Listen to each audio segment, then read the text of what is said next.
कहता है जी particle to be contain in plaint, कि जी आपने दावे में क्या क्या लिखना है वो बता रहा है। ठीक है, प्लेंट की पार्टिकुलर्स क्या होंगी। ठीक है, प्लेंट की पार्टिकुलर्स क्या होंगी वो बता रहा है।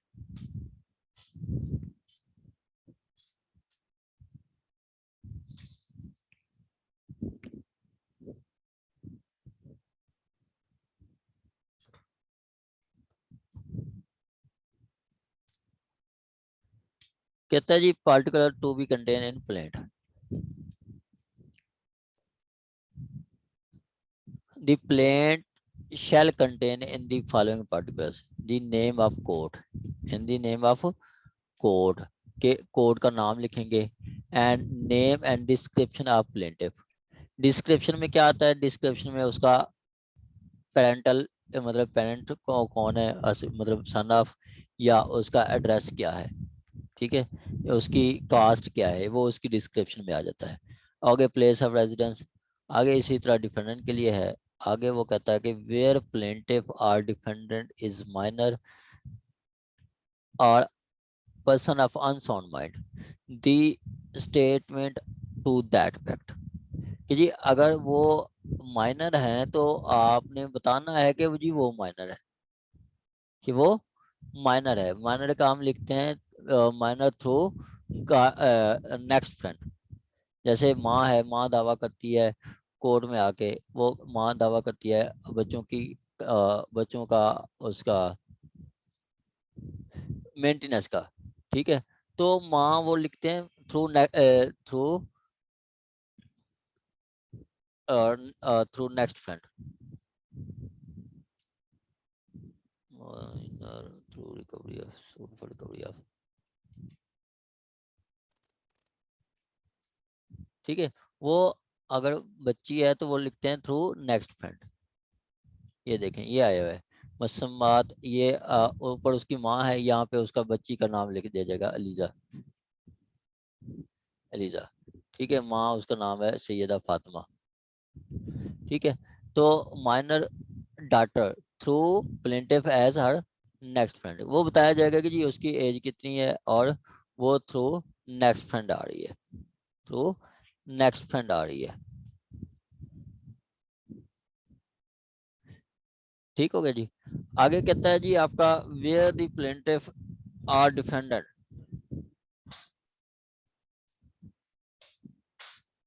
Where the plaintiff or defendant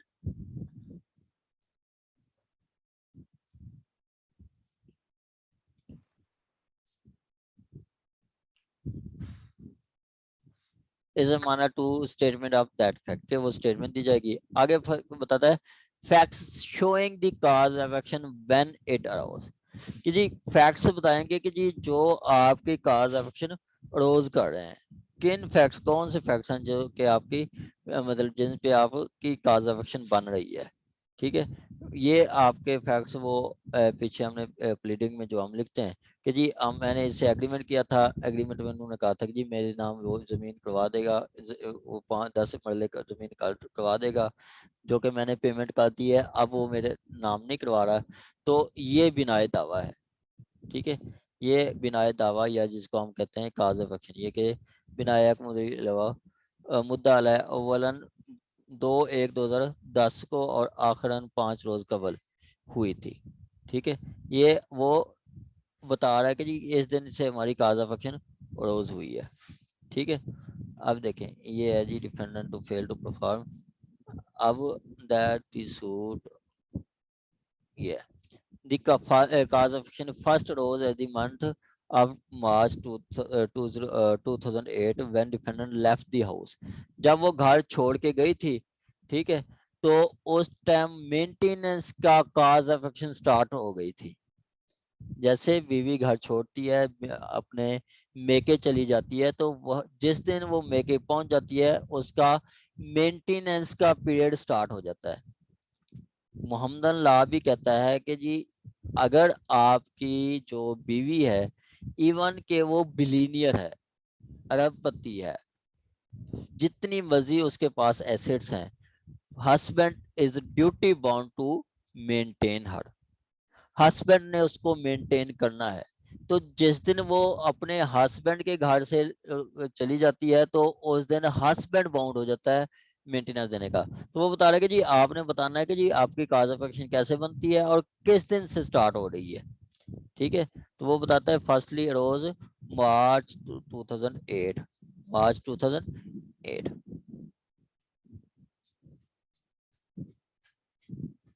ठीक हो गया।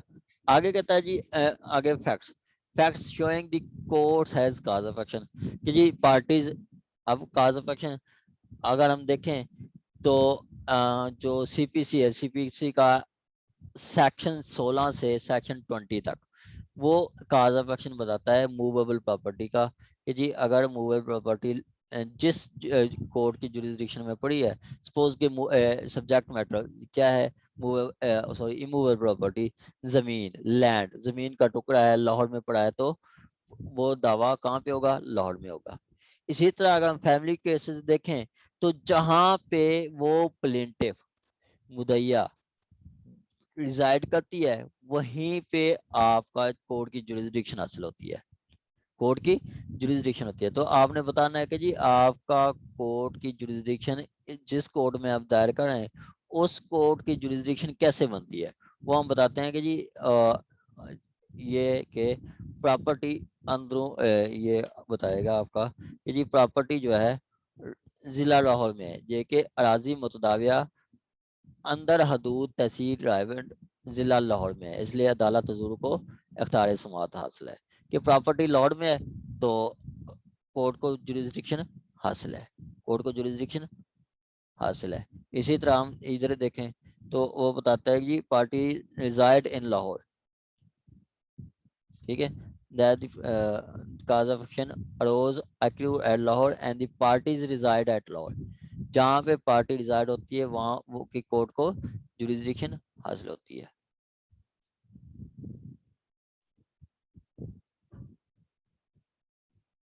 ठीक हो गया, वहां की कोर्ट को जुरिस्डिक्शन हासिल होती है। आगे जी आपका कह रहा है कि relief where the plaintiff claims, relief का पीछे हमने आर्डर 6 रूल, आर्डर 6 रूल 3 है मेरा ख्याल है, रूल 3 है इस तरह है कि जी वो बताता है कि जी आपने रिलीव, आर्डर 6 रूल मेरा ख्याल 6 है कि रिलीफ भी आपने स्पेसिफिकली बताना है कि जी आपका रिलीफ क्या बनता है, क्या कौन सा रिलीफ आप लेना चाहते हैं। ठीक है, कौन सा आप रिलीफ लेना चाहते हैं वो स्पेसिफिकली बताना है। ठीक है, रिलीफ आपने स्पेसिफिकली बताना है। कंडीशन प्रेसिडेंट इफेक्ट मैलिश नोटिस,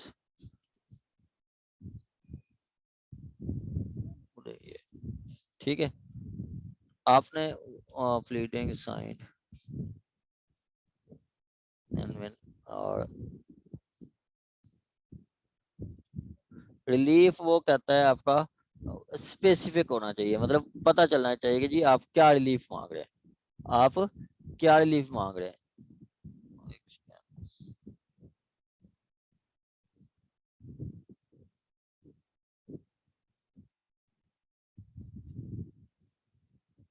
और तो ये है जी आपका relief omission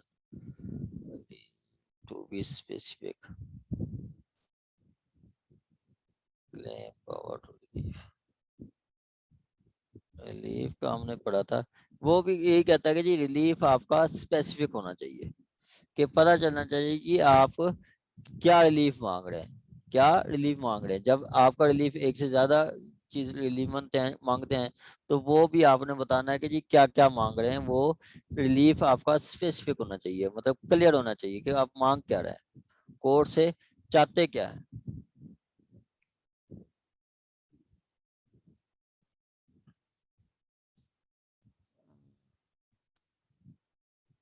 effect of services,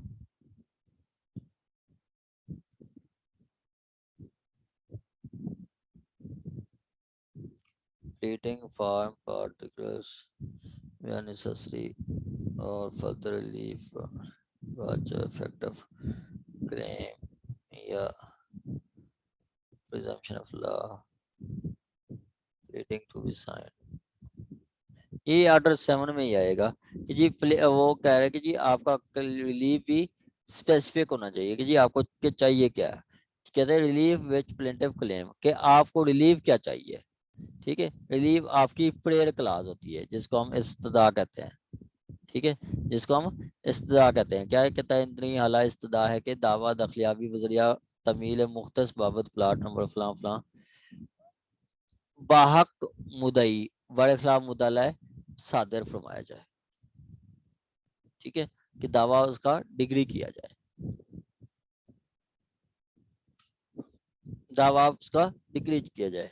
या इंग्लिश में हम लिखेंगे तो वो कहते हैं जी from the above discussion it is humbly prayed that the suit of plaintiff be decreed in favor of plaintiff against defendant and directing the defendant to uh, cause the registration in favor of plaintiff।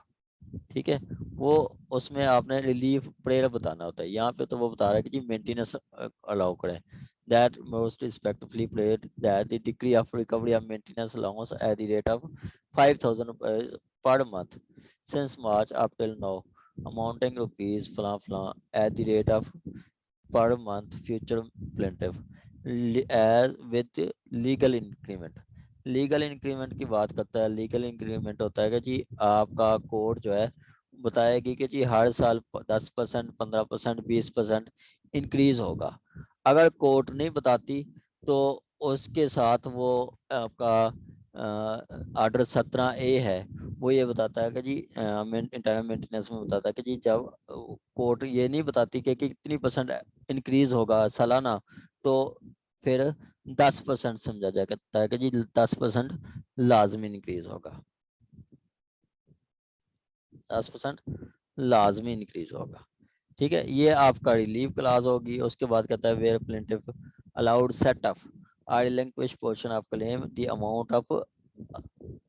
Amount so allowed और relinquish. ये कोई बताएगा कि set off क्या होता है, what is set off? Sir मैं कोशिश करूं। जी मैडम।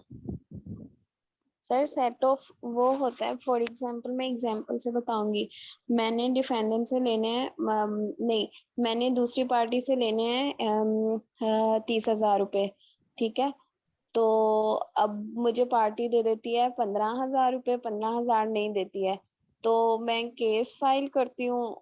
तो फिर एक सेट ऑफ का कोई प्रिंसिपल होता है, उसमें ये होता है कि जो केस है उसको खत्म करा के जो अमाउंट 15,000 बाकी है, तो पार्टीज बाहर ही डिसाइड कर लेती हैं कि ठीक है हम लोग इस तरह से कर लेते हैं, और विदाउट कोर्ट इन्वॉल्वमेंट, तो फिर वो विदाउट लिटिगेशन तो फिर सेट ऑफ हो जाती है उनकी अमाउंट। चले जी, देखें सेट सर ऑफ। ये नहीं मैडम, सेट ऑफ ये है कि जी आपने मैडम नईमा से 10 लाख लेना है, 10 लाख आपने रिकवरी का दावा कर दिया है। ठीक है, मैडम नईमा साहबा कोर्ट में रिटर्न स्टेटमेंट देती हैं, उसमें कहती हैं कि जी मैंने तो खुद 10 लाख लेना, 5 लाख लेना है मैडम सभा से, मैंने खुद 5 लाख लेना है। ठीक है, वो जो क्लेम करेंगी वो सेट ऑफ है। समटाइम आपसे पूछते हैं कि जी ये बताएं कि जी सर सेट, ऐसा है। हाँ सेट ऑफ और काउंटर क्लेम में क्या फर्क है, सेट ऑफ और काउंटर क्लेम में क्या फर्क है? तो सिर्फ सिंपल फर्क यही है कि जी सेट ऑफ जो होता है वो सर्टेन अमाउंट होती है। जैसे आपने 10 लाख का दावा किया, मैडम ने कहा कि जी मैंने इससे 3 लाख लेना है, तो ये क्या है, ये सर्टेन अमाउंट है, एक अमाउंट बता दी गई जी इतनी है। जहां पे अमाउंट सर्टेन ना हो, अनसर्टेन अमाउंट हो, वो काउंटर क्लेम होता है। सपोज के आपने 10 लाख का दावा किया, मैडम नईमा कहती हैं कि जी मैंने तो खुद उससे पैसे लेने हैं, मैंने फलां मेरे साथ वो फलां ट्रांजैक्शन की है, फलां ट्रांजैक्शन की है, फलां ट्रांजैक्शन की है, फलां से इतनी पैसे बनते हैं, फलां से इतनी बनते हैं, फलां से इतनी बनते हैं, मेरे तो इतनी बन जाएंगे। तो वो सर्टेन नहीं है, वो सर्टेन नहीं है, तो वो क्या होगा, वो काउंटर क्लेम होगा, वो काउंटर क्लेम होगा। आगे कहता है जी आपका सर एक मिनट में यहाँ पे आपकी ही जो बात आपने की है कि मतलब जैसे कि आपने एग्जांपल दिए कि 10 लाख मतलब मैडम ने देने हैं, तो सेकंड मैम ने कहा है कि 5 लाख तो मैंने इनसे लेने हैं, तो इसका मतलब तो ये हुआ कि आप उन 10 लाख में से आप 5 लाख उसी में एडजस्ट मेरे देने हैं, आप 5 लाख रख लें और 5 मुझे दे दें, इस तरह सर आप बात कर रहे हैं? देखिए मैडम, ये जो कोर्ट में आता है क्लेम आता है, ठीक हो गया, तो उसको कोर्ट उस पे एविडेंस लेती है। एविडेंस देने के बाद कोर्ट जो अवार्ड करता है वो रिलीफ होता है, ठीक है। अब 10 लाख का दावा था मैडम, सबा ने 10 लाख का दावा किया मैडम नईमा पे। अब मैडम नईमा आ जाती हैं, वो कोर्ट में कहती हैं कि जी मैंने तो खुद इनसे 5 लाख लेना है, तो उसका वो क्लेम आ गया। अब लॉ ये कहता है, ऑर्डर 8 है, रूल 6 है, ऑर्डर 8 रूल 6 सेट ऑफ का है। वो ये कहता है कि जब दूसरी पार्टी आएगी वो ऐसा क्लेम करेगी तो वो उसका ये समझा जाएगा जी जैसे उसने दावा दायर किया है, और उसको कोर्ट फीस भी लगानी पड़ेगी। जैसे मैडम नईमा आई है, उससे कहती है कि मेरे 5 लाख हैं, तो उसका वो 5 लाख डिटरमाइन करेगी कोर्ट। डिटरमाइन कैसे करेगी? एविडेंस लेके, और उसके लिए कोर्ट उससे कोर्ट फीस लेगी, ठीक है। फिर बाद में कोर्ट ने फैसला करना है कि जी क्या वाकई मैडम सभा के 10 लाख बनते हैं नहीं बनते। अगर इनके बनते हैं तो क्या वाकई उसके 5 लाख जो क्लेम कर रही है एज ए सेट ऑफ, क्या वाकई उसका सेट ऑफ इतनी है या नहीं, वो कोर्ट ने डिसाइड करना है। ऐसे डायरेक्ट नहीं मैडम डिडक्शन होगी, डायरेक्ट कटौती नहीं होगी। पहले ओके डिक्लेरेशन होगी, कोर्ट डिक्लेयर ओके करेगी सर। कि जी क्या इतनी अमाउंट बनती है या नहीं, उसके बाद कोर्ट उसको सेट ऑफ करेगी, ठीक है। ये आपका ऑर्डर 6,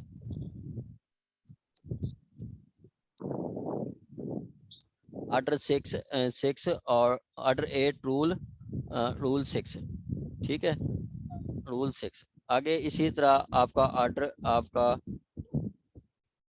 41 रूल आपका है जी 22। यहाँ पे ये दो ऐसे दावे हैं जहाँ पे दूसरी party, defendant party, respondent party भी आपका कोर्ट फीस पे करती है, ठीक है। यहाँ पे डिफेंडेंट पार्टी भी कोर्ट फीस पे करती है।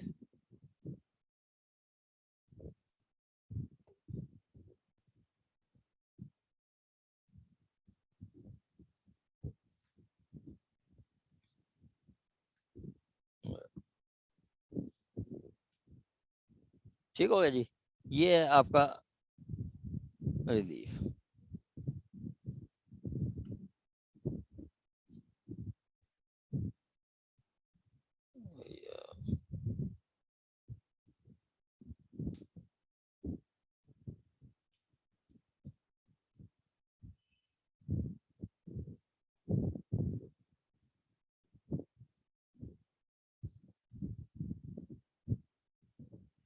ठीक हो गया जी। आगे जी आपका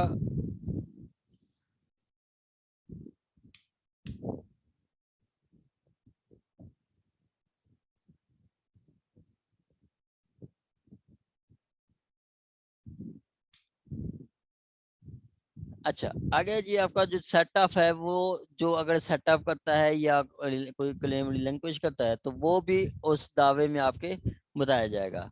आगे वो बताता है जी, in statement of value of subject matter the suit for purpose of jurisdiction and court fees as to case admit, कि जी वो उसने बताना है कि जी इसकी लास्ट कोर्ट फीस के बारे में भी बताना है कि जी इसका वो बताता है कि मालियत दावा बगैर अख्तियार समात 5 लाख है, जिसकी 5 लाख जिसकी कोर्ट फीस 15,000 रुपये चस्पा का दी गई है, कि जी 15,000 कोर्ट फीस बनती थी, वो 15,000 अभी हमने पे कर दिया है, ठीक है। आपने सबने कोर्ट फीस एक्ट मेरा ख्याल कुछ बहुत पढ़ा होगा। कोर्ट फीस एक्ट के बारे में मैं आपको बता दूं कि जी अगर आपका क्लेम है या सब्जेक्ट मैटर है सिर्फ 15,000 तक, क्लेम या value of subject matter, value value of subject matter, ये आपका क्लेम है आपका 25,000 तक, तो नो कोर्ट फीस। ठीक है, नो कोर्ट फीस, कोई कोर्ट फीस नहीं है। इसी तरह आपका क्लेम की वैल्यू है, क्लेम की वैल्यू है more than 25,000 and up to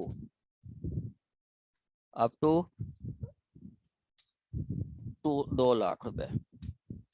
ठीक है, तो देन कोर्ट फीस होगी, कोर्ट फीस रेट होगा कितनी, कोर्ट फीस रेट होगा आपका 7.1%। ठीक है, 7.1%। ये अगर आप कोर्ट फीस का शेड्यूल देखें तो शेड्यूल का पहला सीरियल नंबर में यही कुछ है। ठीक है, आगे वो कहता है कि जी अगर मोर देन 2 लाख है, ठीक है, अगर 2 लाख से ज्यादा है तो फिर आपकी जितनी मर्जी हो 50,000 जितनी मर्जी हो वहां पे आपकी कोर्ट फीस होगी, कोर्ट फीस होगी मैक्सिमम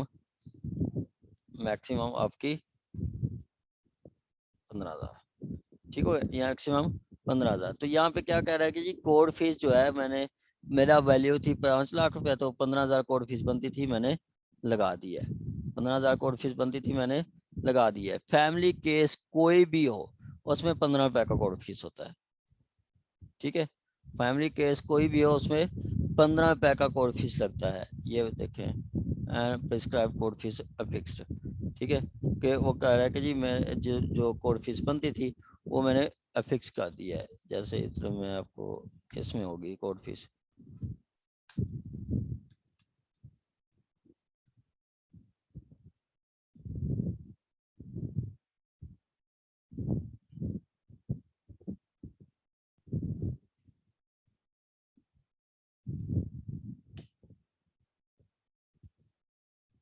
चले ठीक हो गया। आगे जी ये आगे जी आपका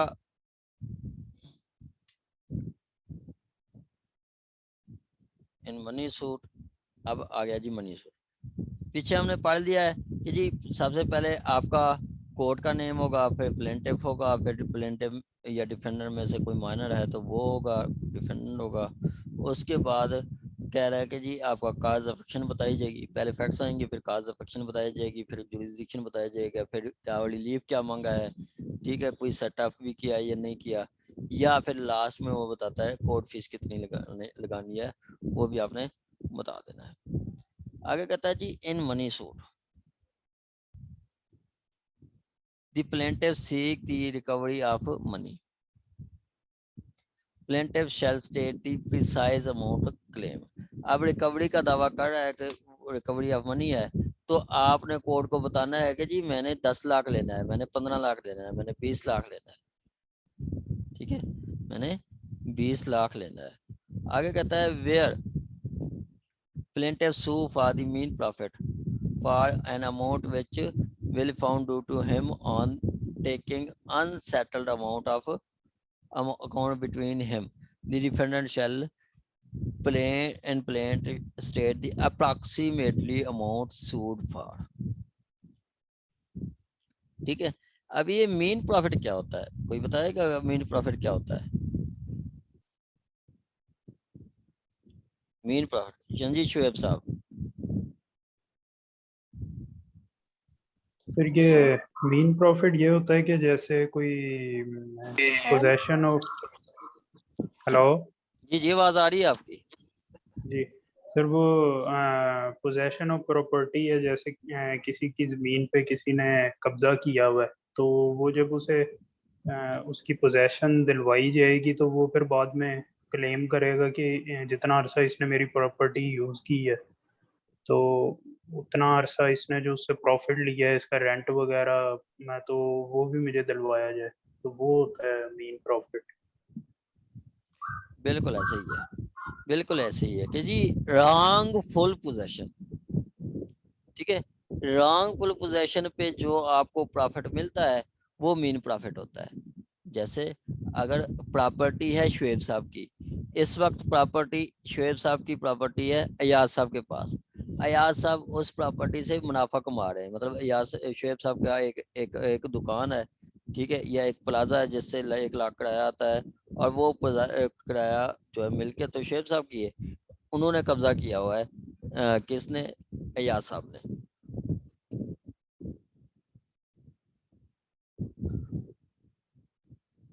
अयाज साहब क्या करें, अयाज साहब फिर एक उस पे मीन प्रॉफिट कमा रहे हैं, मीन प्रॉफिट पे वो जो है जो पेमेंट बनती है वो क्लेम कर सकते हैं आप, ठीक है। अब इनको नहीं पता कि जी कब से उनके पास पोजेशन है, कितनी किराया ले रहे हैं, इनको सही पता नहीं है, एग्जैक्ट अमाउंट नहीं बता सकते, ठीक है।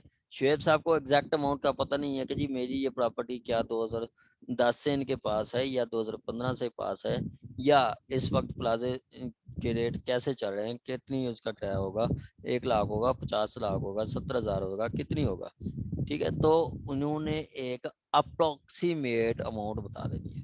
सपोज के वकास शुएब साहब कहते हैं कि जी मेरा एक प्लाजा याद साहब के पास है 2015 से, और प्लाजे की अमाउंट कम से कम जो है ना 1 लाख आती है, तो 15 से बनते हैं आपके 6 साल बनते हैं, 6 साल 1 साल में 12 महीने होते, 72 लाख रुपया, तो ये बता देंगे जी तकरीबन 70 लाख रुपया मेरा मीन प्रॉफिट है, मतलब एक अप्रॉक्सीमेट अमाउंट दे देंगे जहाँ पे आपको अमाउंट पता ना हो, ठीक है, जहाँ पे अमाउंट पता ना हो तो आपने एक अप्रॉक्सीमेटली अमाउंट देनी है।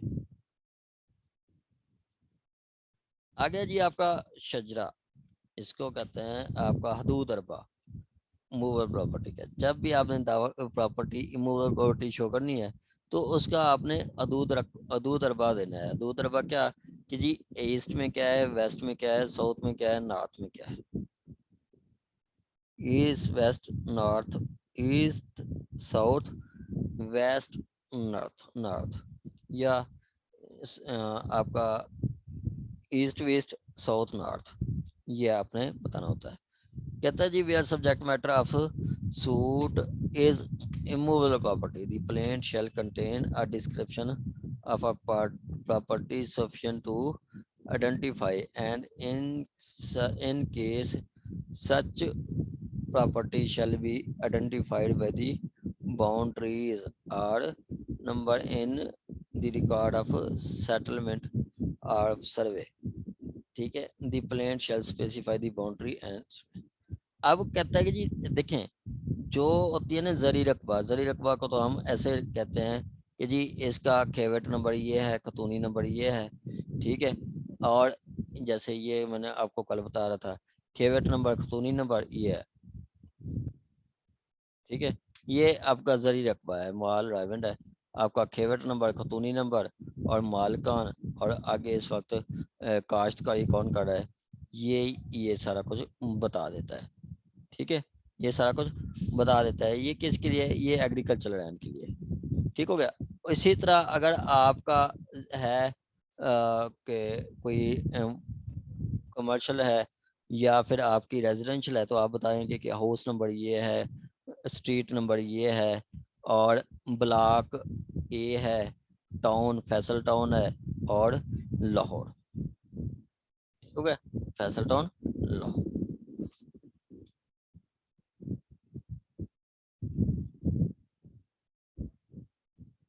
इसी तरह एक और चीज कहता है कि जी अगर वो प्रॉपर्टी बाउंड्रीज में है या उसका रिकॉर्ड कोई सेटलमेंट ऑफ सर्वे है, ठीक है, तो उनका सर्वे नंबर, जैसे आप गवर्नमेंट प्रॉपर्टीज आगे दे देती हैं, जैसे आपको बताऊं मेरे पास केस आया उसमें वो ये था कि जी 90s में 80s 90s में ये जो है पंजाब गवर्नमेंट ने लाहौर में ही लाहौरियों को एक कनाल दी थी कि जी आप यहाँ पे लाइव स्टॉक का कारोबार कर सकते हैं, मतलब अपने मज्जे भैंसें वगैरह आप इस भैंसें या गाय वगैरह आप इधर रख सकती हैं, ये एक कनाल दे दी थी।